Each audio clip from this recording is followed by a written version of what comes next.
E aí, família, tudo bem com vocês? Sejam bem-vindos. Vamos para mais uma análise aqui no canal e vamos de criptomoeda Turbo. Lembrando que hoje serão 5 análises, tá? Não esqueci, tá? Teve uma pessoa que me solicitou a análise da Radix, tá? Como eu já tinha o meu cronograma já todo montado, né? Eu também respeito as outras solicitações. Então a gente vai fazer a Radix na live de hoje, visto que a pessoa que me solicitou ela é membro apoiador do canal. Eu faço a Radix dentro da live de hoje, tá? Para atender a solicitação, tá? Se não me falha a memória, foi do Dilson, tá? Então fique tranquilo, Dilson, se você assistir esse vídeo aqui, tá? Eu vou fazer a Radix, ou eu vou postar ela dentro do grupo de Telegram, tá? Ou a gente faz na live de hoje à noite, exclusiva para os membros apoiadores, tá bom? Peço desculpas por não ter conseguido fazer a Radix dentro da sequência de análise de hoje, tá? Então vamos para a criptomoeda Turbo. Então, a Turbo faz muito tempo que eu não analiso ela. Quem já me acompanha no canal, deixa eu fazer o seguinte.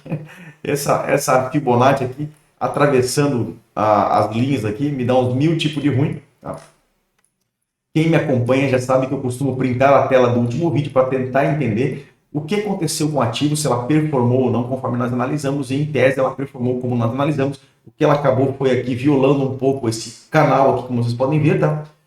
Ela violou aqui o nosso ponto de interesse, estávamos nessa região, ela mitigou a nossa região aqui, mas a ideia macro era nós vimos capturar toda essa liquidez de fundo e foi exatamente o que a criptomoeda Turbo fez, tá? Por isso que é importante você estar preparado, né, para ambas situações, como quando ela fez aqui o toque nesta região, ela não alinhou o fluxo, ela veio buscar um pouco mais de liquidez, fechando, varrendo a liquidez desse topo aqui, enfim, família, tinha todo um contexto aqui, tá? Depois que ele viola um bloco de ordens, tá? Depois que ela viola é uma outra análise, por isso, tá? Que eu vou explicar na live de hoje, olha só, futuramente a gente vai... Não, eu vou explicar na live de hoje, tá? Vocês vão entender o porquê, tá?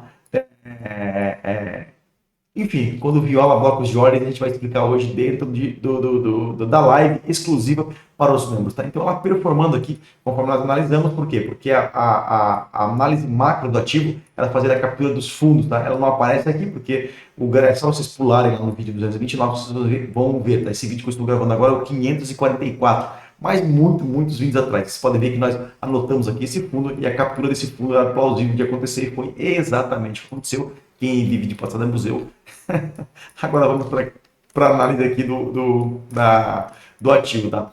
Então, olha só. Primeiro a gente vem aqui e entende que nós estamos numa tendência primária de alta, fazendo aqui ó, topos e fundos ascendentes. Se nós pegarmos toda essa estrutura aqui e traçarmos, por exemplo, 38%, vocês podem ver que essa região aqui, provavelmente, se eu pegar esse fundo e esse topo, e esse topo aqui, eu posso até pegar no gráfico de linhas, tá? Subir aqui, ó, pegar aqui. O preço cravou exatamente. Olha só como os níveis também funcionam como tanto como suporte, como resistência e também como pontos de entrada e como pontos de saída. É claro que para entrar no nível de Fibonacci você tem que ter uma série de confluências de blocos de ordens, etc.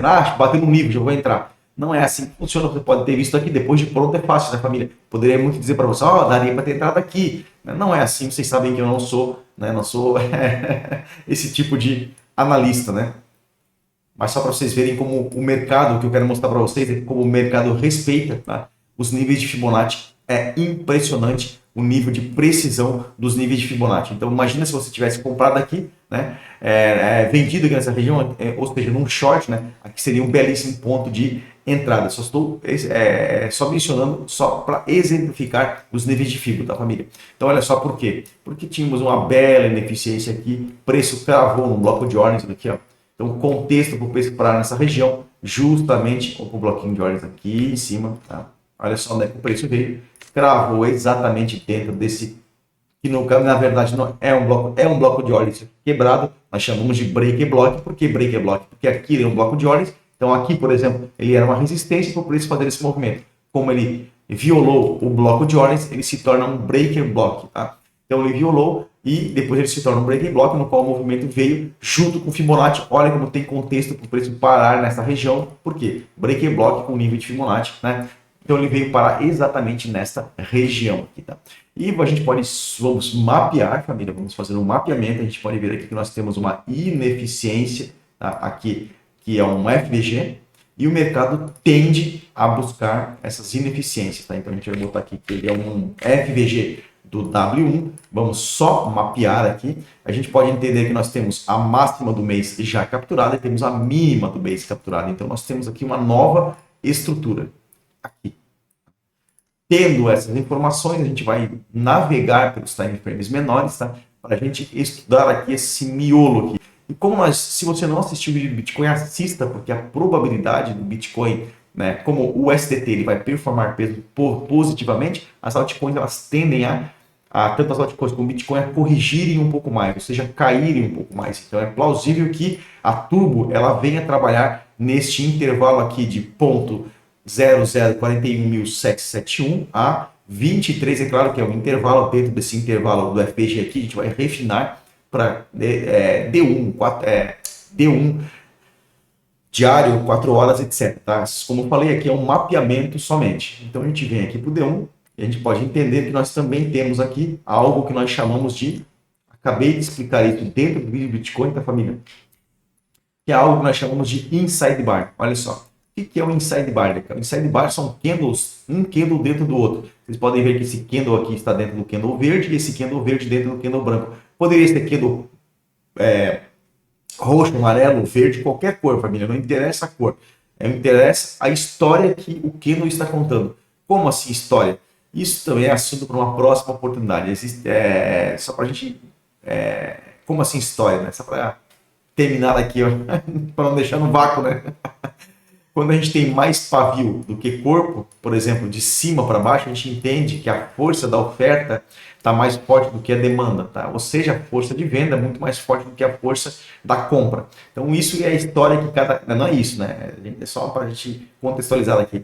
Que os candles contam, né? Quando a gente tem rompimentos máximos, mínimos, e nesse caso aqui a história que esse conjunto de 3 candles estão contando é uma lateralização em time frames menores. Se nós reduzirmos lá por 4 horas ou 1 hora, vocês vão ver que desse momento para cá, ele está lateral. Tá? Então, a gente precisa entender que nós temos um intervalo, né, nessa lateralização que precisa ser rompido, né, para chegar aqui nesse ponto de interesse em turbo. Né? E expliquei isso bem explicado dentro no vídeo do Bitcoin. Então, aqui ó, a gente pode ver que nós temos liquidez interna e essa liquidez é bem plausível de vir buscar. Olha essa ineficiência aqui. Então, é bem plausível, tá, que a turbo venha trabalhar nesta região. Vou até precificar aqui agora. Tá? Aqui eu coloco no centro, tá, família? Quem já acompanha sabe por quê? Porque o centro de um bloco, de um fair value gap ou bloco de ordens de um time frame maior, nesse caso aqui o semanal, é um bloco de ordens de um time frame menor. Inclusive nós temos aqui um break block nessa região central. Se nós reduzirmos, cada vez que nós reduzimos, vocês vão ver que nessas regiões aqui sim, temos blocos de ordens no quais o preço pode trabalhar, por isso que o refinamento é importante. Tá? Ele pode trabalhar nessa região toda, deste topo a este fundo aqui, mas a gente pode ver que logo aqui em cima nós já temos um break block, tá? Aqui, ó. Então ele pode trabalhar aqui e sentir da mesma forma que sentiu aqui no semanal, quando eu mostrei para vocês, tá? Nesta região aqui. Temos um break block com nível de Fibonacci, olha onde é que o preço veio, gravou aqui, então só para vocês verem como tem contexto, nesta região pode acontecer a mesma coisa, temos um bloco de ordens que foi um bloco de ordens uma vez, ele violou aqui esse bloco de ordens, tá? Agora ele se tornou um break block e tem força. E se nós puxarmos aqui, ó, olha só, vamos pegar aqui ó, a mesma história, Fibonacci de 38, temos o fundo e temos um topo. Será que é coincidência, família? Olha só. Olha só que coincidência, meu Deus do céu. Né? Olha, nunca vi isso na minha vida. É brincadeira, né, família? Espero que vocês entendam aí, né? Capaz de tinha uma bobada aqui no canal, que bicho arrogante. Sabe que é brincadeira, quem me conhece sabe que, né? Eu sou meio fora da casinha mesmo, né? Então, olha só, break block, nível de 38, então é plausível que a criptomoeda Turbo faça este movimento aqui e depois desenvolva numa alta, tá? Então temos que primeiro entender, família, que como que o preço vai chegar aqui. Pode se violar esse break block, por exemplo, tá? E vir buscar aqui, a gente pode ver que a gente tem ineficiência e também temos um bloco de ordens aqui. Mas se a gente sempre levar por esse lado, sempre vai existir ineficiência e sempre vai existir blocos de ordens, tá? Então, onde o preço vai parar? Esse é o X da questão para todos os analistas, para todos os traders. Se todo mundo soubesse onde o preço vai performar, tanto positivo como negativo, todo mundo estava multimilionário e não existiria mercado, porque não existiria o lado perdedor e o lado ganhador. Para um lado ganhar, família, tem que existir o lado que perde. parece assim, a analogia é tão simples de entender que parece chega a ser ridículo, né? Para alguém ganhar, alguém tem que perder. É assim, família, que funciona. Então tem que ter, sempre vai existir a pessoa que vai perder, né? É triste de falar isso? É claro que é triste, a gente não fica feliz em falar isso, mas é o jogo do mercado, é assim que funciona. E quando, né, como eu falei, né, para alguém ganhar nesse mercado, tem que alguém, né, tem que ter aqui as pessoas que não têm talvez o conhecimento um pouco mais refinado, etc. Então é assim que funciona esse mercado. Para alguém ganhar, alguém tem que perder. E só que a diferença é que nós temos um pouco de entendimento, digamos assim, e nós entendemos aonde são os pontos, as regiões de interesse.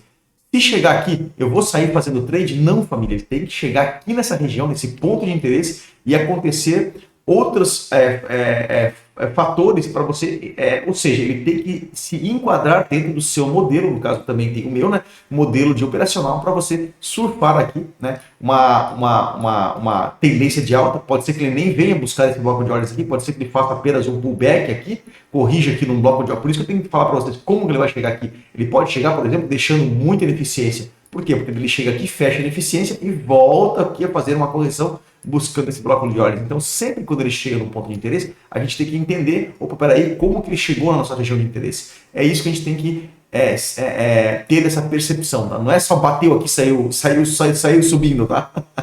Não é simples assim. Então, sempre quando ele chega num ponto de interesse, a gente volta a analisar a criptomoeda, tá? Para entender se ela vai de fato buscar aqui novas máximas ou somente uma correção da nova estrutura e volta aqui a cair. Então, o que eu especulo para a criptomoeda, né, para nós finalizarmos a nossa análise, fazer aqui uma breve revisão, né, fizemos aqui a captura das máximas, tá, mensais aqui, e a probabilidade é que a criptomoeda Turbo venha trabalhar dentro dessa região aqui que nós especulamos, tá, para pegar toda essa liquidez interna aqui, tá, toda essa liquidez interna, temos essa ineficiência, ou seja, BG do semanal, e coincidência ou não, essa estrutura traçando Fibonacci de retração deste fundo a este topo, confluencia exatamente com este break block. Então aqui é uma região muito forte, tá? Para pelo menos uma primeira parada em turbo acontecer, tá? Lembrando que nós estamos no inside bar, essa sequência de 3 candles aqui, ó, deixa eu só aumentar um pouquinho, tá? Leva a criptomoeda a performar lateral, ou seja, né, fazendo uma consolidação para conduzir as pessoas ao erro, para encher de stop tanto nos topos como no fundo. Depois ele faz uma captura e depois ele vem distribuindo, tá? Então é isso que eu especulo para... Deixa eu só voltar aqui, deixa eu ver aqui por 4 horas, tá? Olha como o mercado ele já vem mostrando sinais de fraqueza, tá? Mas já capturamos aqui a máxima do dia, tá? Ele já vem mostrando sinais de fraqueza, ele vem fazendo uma parábola. Olha só, isso aqui é sinal também de fraqueza. Aqui a força da demanda já não tem tanta força assim. É como se fosse um boxeador no final do round, né? Ele já está fraquíssimo, né? Então ele, provavelmente a gente vai perder esse fundo aqui, ó. Esse fundinho aqui, ó. Temos aqui, ó. Tô podendo pegar aqui, ó. Topo. Opa, aqui, ó. Deixa eu só trazer aqui. Aqui, ó. Temos aqui, ó. Topo, fundo, né? Então esse fundinho aqui é o mais importante que nós temos a princípio em turbo aqui. Pegaria as mínimas do dia. Até posso botar um pontinho de interrogação aqui, ó. Né? Este fundo aqui na região dos, prestaria atenção aqui nesse fundo, perdão, aqui, deixa eu trazer para cá, deixa eu alinhar. Esse fundinho aqui em pontos 53.193 é muito importante para o ativo, porque ele estaria fazendo um pivô de baixa, engolfando um pivô de alta, né? Um pivô de alta aqui atrás, esse pivô aqui, né? Então, ele engolfaria esse pivô de alta, eliminaria aqui validaria, na verdade, este topo, tá? Fazendo aqui o pivô, quebrando esse fundo, aí sim a gente vem buscar aqui essa ineficiência, tá? Buscando aqui esse break block junto com o nível de Fibonacci, trabalhando dentro desse intervalo que nós mencionamos. É interessante quando o preço chegar nessa região, a gente fazer uma nova análise para entender se ele, por exemplo, ele vai formar aqui a nova estrutura, como ele vai chegar aqui, vai deixar muita ineficiência, como deixou aqui. Se deixar aqui, é plausível que ele venha buscar, faça uma correção e volte a cair, porque temos muita ineficiência nesta região aqui, tá? Então é isso que eu especulo para a criptomoeda Turbo, tá bom, família? Espero que vocês tenham gostado. Um grande abraço, fique com Deus e até o próximo vídeo.